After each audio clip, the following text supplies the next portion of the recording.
सुप्रभात बच्चों। क्लास 8 के लिए ये तीसरा वीडियो है। गांव और शहर पाठ से संबंधित है। इस वीडियो को देखने से पहले अच्छा होगा तुम लोग अपनी हिंदी पाठ्य पुस्तक निकाल लो ताकि पाठ को समझने में आसानी होगी। पाठ का परिचय है।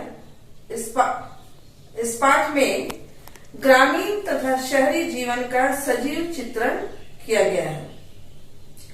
लेखक का प्रमुख उद्देश्य गांव तथा शहरों के आपसी संबंधों का भी ज्ञान करवाना है, क्योंकि इन दोनों की प्रगति पर ही राष्ट्रीय प्रगति निर्भर करती है। पेज नंबर 26 और 27 में चित्र दिया हुआ है जो एक गांव का चित्र है। गांव कहने से या इस चित्र को देखने से हमें यही समझ में आता है कि गांव में हरे भरे खेत, कच्चे मकान और चारों तरफ हरियाली दिखती है। और वहीं अगर हम शहर के बारे में सोचते हैं, कल्पना करते हैं, तो हमारे मस्तिष्क में एक चित्र उभर कर आता है भीड़ भाड़ वाली जगह, बड़ी बड़ी ऊंची ऊंची इमारतें, चौड़ी तथा पक्की सड़कें, सड़कों पर भागती हुई गाड़ियां और लोगों की भीड़। इन दोनों चित्रों में हम देखते हैं कि बहुत बड़ा अंतर है, लेकिन इस अंतर के बावजूद भी गांव तथा शहर किस तरह एक दूसरे से जुड़े हुए हैं और इनके द्वारा देश की प्रगति या तरक्की किस प्रकार होती है, लेखक का उद्देश्य इस पाठ के द्वारा यही बतलाना है। अभिषेक की परीक्षाएं समाप्त हो चुकी थी। छुट्टियों में उसने अपने दादाजी के पास गांव जाने का कार्यक्रम बनाया। वह दादाजी से बहुत प्यार करता था, इसलिए गांव उसे बेहद प्रिय था। दादाजी ने टेलीफोन पर उसे पहले ही बता दिया था कि उनका नौकर गोपी उसे बस स्टैंड से सीधा घर ले जाएगा। गांव जाने के लिए अभिषेक बहुत रोमांचित हो रहा था। उसकी बस निश्चित समय पर गांव पहुंच गई। वहां गोपी उसकी प्रतीक्षा कर रहा था। अभिषेक को देखते ही उसने प्रणाम किया और कुशल क्षेम पूछते हुए उसका सामान उठा लिया। फिर दोनों बातें करते हुए चलने लगे। छुट्टियों में अभिषेक ने गांव जाने का कार्यक्रम तय किया, क्योंकि उसके दादाजी गांव में रहते थे। वह अपने दादाजी से बहुत प्यार करता था, इसलिए वह अपने गांव से भी बहुत प्यार करता था। और यह स्वाभाविक है कि हम जिससे प्यार करते हैं उनसे जुड़ी हुई सारी बातें हमें अच्छी और प्यारी लगती है। तभी अभिषेक ने कहा, अरे गोपी, यहाँ तो सब कुछ बदला बदला नजर आ रहा है। पिछली बार जब मैं यहाँ आया था तब तो न यहाँ बसें चलती थी और न ही पक्के मकान बने हुए थे। अब तो यहाँ नया अस्पताल और स्कूल भी बन गया है। अभिषेक गांव पहुंचकर जब बस स्टैंड में उतरा तो वहां गोपी उसे लेने के लिए खड़ा था। गोपी के साथ अपने गांव के घर पहुंचने तक उसने रास्ते में देखा कि गांव का नक्शा बदला हुआ है।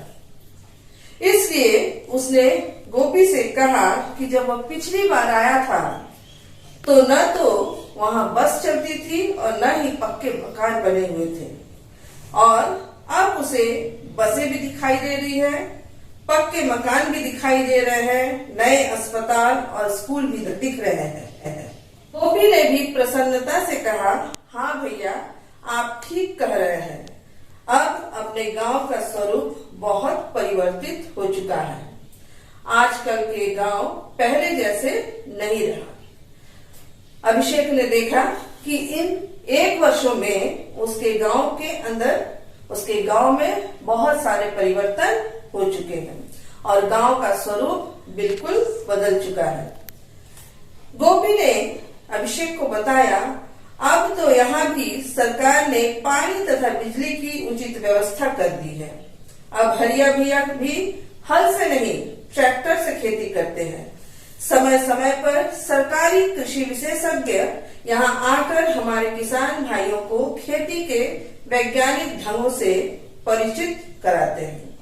इस प्रकार अभिषेक ने स्वयं देखा था कि उसके गांव में काफी कुछ बदला हुआ नजर आ रहा है, लेकिन गोपी ने उसे और विस्तार से बताया कि सरकार ने उसके गांव में पानी तथा बिजली की उचित व्यवस्था कर दी है। उसके गांव में खेती भी अब आधुनिक मशीनों द्वारा होने लगे हैं। ट्रैक्टर का प्रयोग किसान करने लगे हैं। किसानों को सही समय पर सरकारी कृषि विशेषज्ञ आकर जानकारी देते हैं। खेती के नए नए वैज्ञानिक ढंग बतलाते हैं। अभिषेक को इन सभी बातों से हैरानी हो रही थी, परंतु उसे खुशी थी कि गांव उन्नतशील हो रहे हैं तथा वहां का जीवन शैली भी बदल रहा है।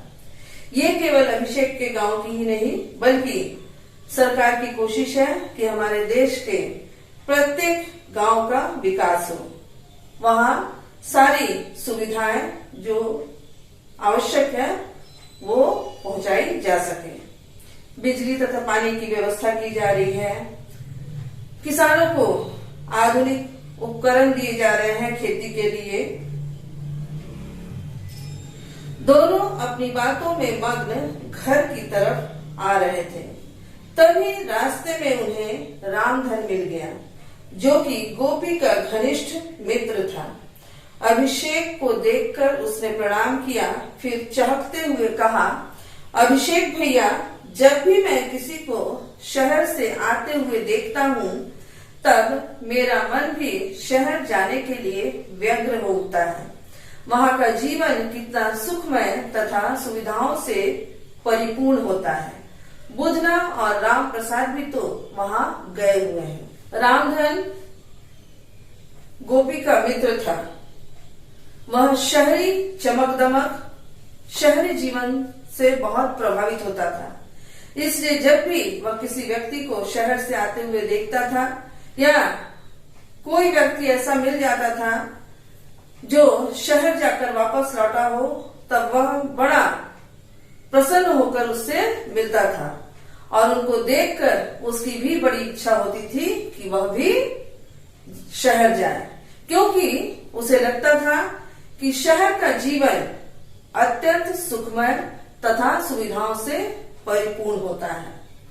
और इस बात में कोई संदेह नहीं था कि गांव की अपेक्षा शहरों के जीवन, शहर में रहने वाले लोगों का जीवन सुखमय और सुविधाओं से परिपूर्ण होता है।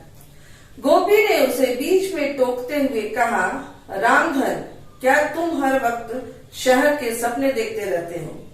हमारा गांव क्या शहर से कम है? यहाँ की खुली धूप, स्वच्छ और शीतल हवा तथा खेतों की हरियाली बरबस सबके मन को आकर्षित कर लेती है और तुम इसे ही छोड़कर शहर जाना चाहते हो। रामधन ने उत्साहित होते हुए बोला, मित्र गोपी, तुम्हें क्या पता वहाँ कितने शानदार बाजार तथा बढ़िया इमारतें हैं। बड़ी तथा चौड़ी सड़कें, सिनेमा, कॉलेज, स्कूल, अस्पताल, अनाज मंडियां तथा आमोद प्रमोद के सभी साधन एक ही जगह पर उपलब्ध हो जाते हैं। यदि मैं एक बार जाऊं तो कभी वापस न आऊं। रामधन को आकर्षित करने के लिए शहर का सुखमय जीवन और सुविधाएं ही नहीं थी, बल्कि उसे ये भी जानकारी थी कि शहरों में शानदार बाजार होते हैं, वहाँ की इमारतें बहुत बढ़िया होती है, सड़कें बड़ी तथा चौड़ी होती है और साथ ही साथ सिनेमा, कॉलेज, स्कूल, अस्पताल, अनाज मंडियां तथा आमोद प्रमोद के साधन एक ही जगह पर उपलब्ध हो जाते हैं और वह है शहरों के बड़े बड़े मॉल। लेकिन गोपी को अपने गांव से प्यार था। उसने रामधन को कहा कि क्या हमारा गांव क्या किसी शहर से कम है? गांव में खुली धूप, स्वच्छ और शीतल हवा, खेतों की हरियाली सबके मन को आकर्षित करती है। गोपी ने एक लंबी सांस भरकर कहा, रहने दो भाई, वहां के बाजार तो अत्यधिक महंगे तथा लूटने वाले होते हैं। दुकानदार वस्तुओं के अधिक दाम लगाकर लोगों की जेबों पर डाका डालते हैं। प्रत्येक वस्तु में मिलावट पाई जाती है। बहुमंजिला इमारतें और मकानों के आपस में सटे होने के कारण लोग कई दिनों तक सूर्य के दर्शन नहीं कर पाते। ये सही था। गोपी ने बताया कि शहरों के बाजार भले ही सुंदर होते हो, शानदार होते हो, लेकिन वहां के बाजार बहुत महंगे होते हैं। वहां चीजें जो है वो महंगी मिलती है और शहर में मिलने वाले प्राय हर एक वस्तुओं में मिलावट पाई जाती है, जबकि गांव में ऐसा नहीं होता। बहुमंजिला इमारतें, ऊंची ऊंची इमारतें और पास में सटे हुए मकान होने के कारण लोग कई दिनों तक सूर्य के दर्शन नहीं कर पाते। खुली हवा तक में भी सांस लेना मुश्किल होता है। प्रदूषण बहुत ज्यादा होता है।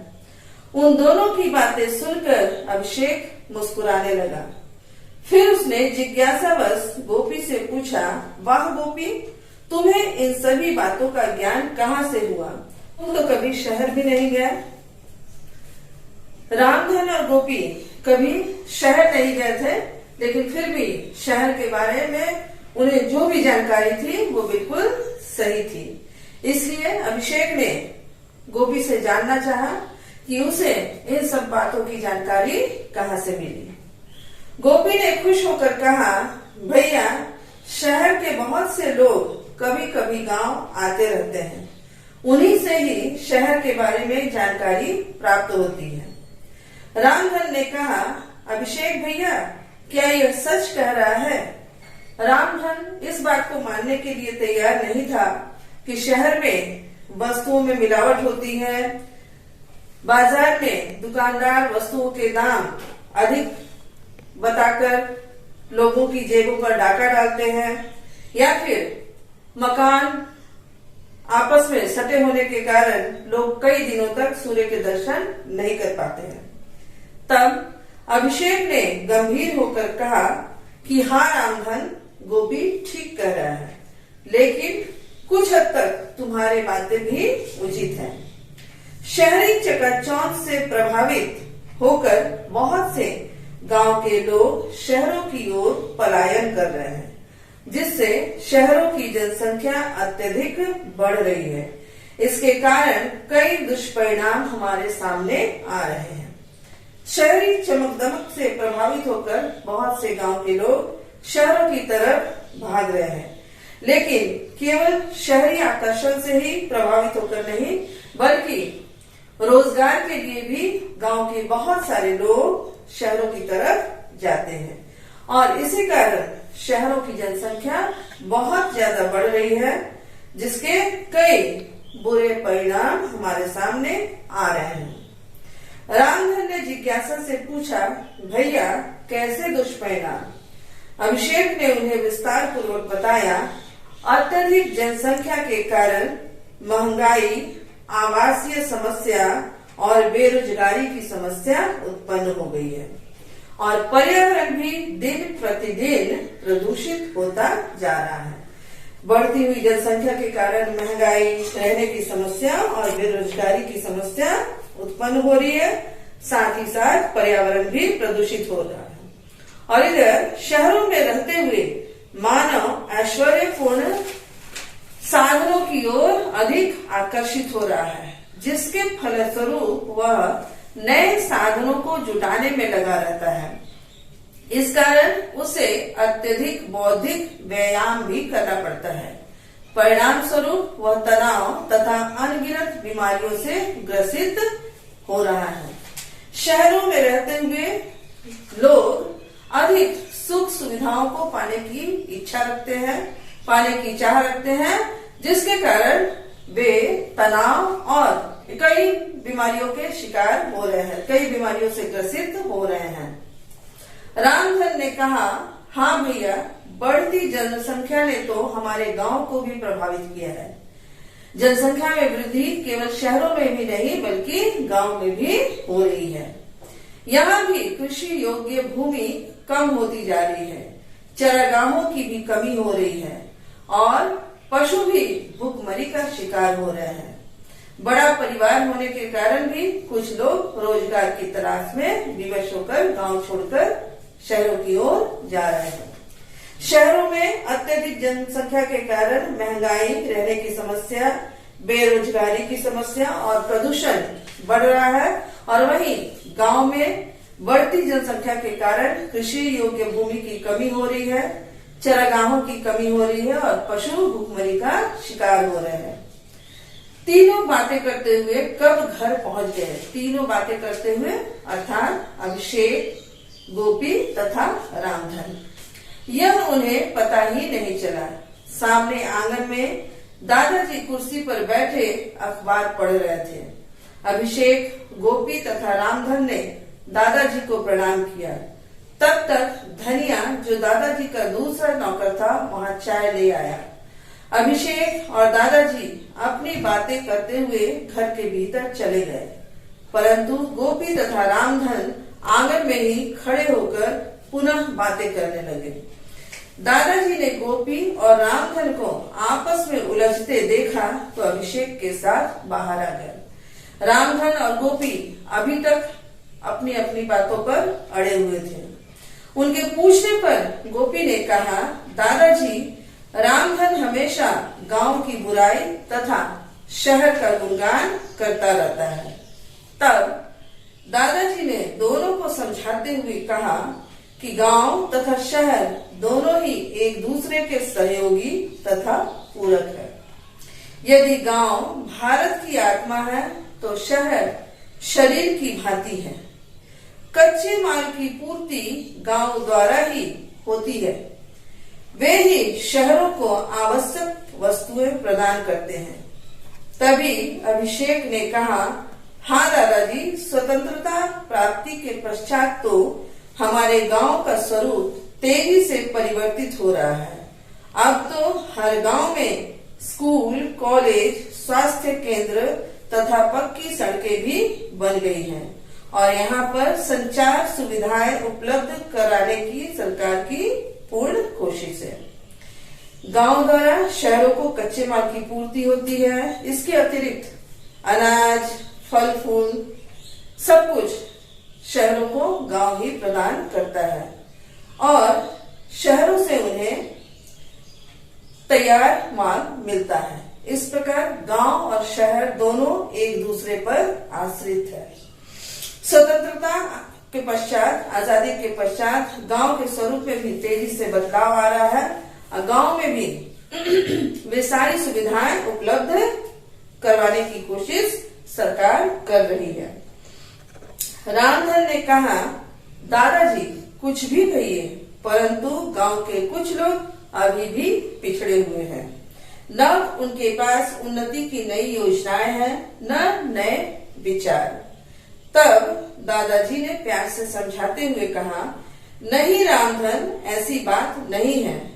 इन गांवों ने ही हमारे देश को एक से बढ़कर एक कवि, कलाकार, लेखक, देशभक्त, समाज सुधारक और राजनेता दिए हैं। गांव के कितने ही लोक गायक, लोक नर्तक भारतीय संस्कृति का पताका विदेशों में फहरा रहे हैं। कल कारखानों तथा भवनों के निर्माण में भी गांव का ही हाथ है। शहरों में जो कल कारखाने हैं, उद्योग धंधे हैं, उन सभी में काम करने के लिए गांव के मजदूर ही जाते हैं। पुलिस, सेना आदि में भी अधिकतर ग्रामीण देश की आंतरिक तथा बाहरी सुरक्षा की बागडोर संभाले हुए हैं और रामधन इन्हें ही तुम पिछड़ा हुआ कह रहे हो। इतना भी कृतज्ञ नहीं होना चाहिए। अर्थात रामधन गांव में रहकर ही गांव की बुराई कर रहा था, इसलिए दादाजी ने उसे बड़े प्यार से समझाया। दादाजी की बातें सुनकर रामधन को अपनी गलती का एहसास हुआ। वह क्षमा मांगते हुए बोला, दादाजी मुझे माफ कर दीजिए, मुझे ऐसा नहीं कहना चाहिए था। दादाजी ने कहा, अब तो गांव तथा शहरों के बीच का अंतर भी कम होता जा रहा है, परंतु एक बात मैं तुम सभी से कहना चाहता हूँ। गोपी ने उत्सुकता से पूछा, वह क्या दादाजी? शहर की चमक दमक से प्रभावित होकर रामधन अपने गांव को छोटा और महत्वहीन समझ रहा था, परंतु वास्तव में ऐसा नहीं था। और यही बात जब दादाजी ने उसे समझाया तो उसे समझ में आ गया। दादाजी ने गंभीरता पूर्वक कहा कि परिवार चाहे शहर में रहे या फिर गांव में, यदि वे आकार में छोटे होंगे तो सभी को भोजन, आवास, शिक्षा, स्वास्थ्य, मनोरंजन आदि की सुविधाएं सरलता से प्राप्त हो सकेंगी। नहीं तो आने वाले समय में सभी को बहुत कठिनाइयों का सामना करना पड़ेगा। और दादाजी ने समझाया कि सुखी और संपन्न रहने के लिए, सारी सुविधाओं को हासिल करने के लिए जनसंख्या वृद्धि पर नियंत्रण भी होना चाहिए, तभी हमारे देश, हमारे गांव, शहर और हमारे देश की प्रगति होगी। रामधन बोला, दादाजी अब मुझे सभी बातें अच्छी प्रकार से समझ में आ गई हैं। अब मैं कभी भी शहरी चकाचौंध से प्रभावित होकर गांव को नहीं भूलूंगा। अब मैं यह भी जान गया हूँ कि गांव की परिश्रमशीलता तथा शहरों की कार्य कुशलता और उनकी वैज्ञानिक दृष्टि पर ही हमारे देश की प्रगति निर्भर है। गांव जितना महत्वपूर्ण है उतना ही शहर भी। शहर के समक्ष, शहर के सामने हम गांव को महत्वहीन नहीं समझ सकते हैं। ये दोनों एक दूसरे को सहयोग करेंगे, तभी हमारे देश की उन्नति, हमारे देश की प्रगति होगी। ये बातें सुनकर दादाजी, अभिषेक और गोपी मुस्कुराने लगे। इस प्रकार दादाजी के अच्छी तरह से समझाने के पश्चात रामधन को सारी बातें समझ में आ गई। इस प्रकार गांव तथा शहर दोनों अलग अलग होकर, भिन्न होकर भी एक दूसरे के सहयोगी हैं और देश की प्रगति में दोनों का योगदान है, दोनों की भागीदारी है। उम्मीद है पाठ तुम लोगों को अच्छी तरह से समझ में आया होगा। पाठ को अच्छी तरह से पढ़ोगे। पाठ के पीछे जो भी शब्दार्थ दिए हुए हैं उनको याद करना। धन्यवाद।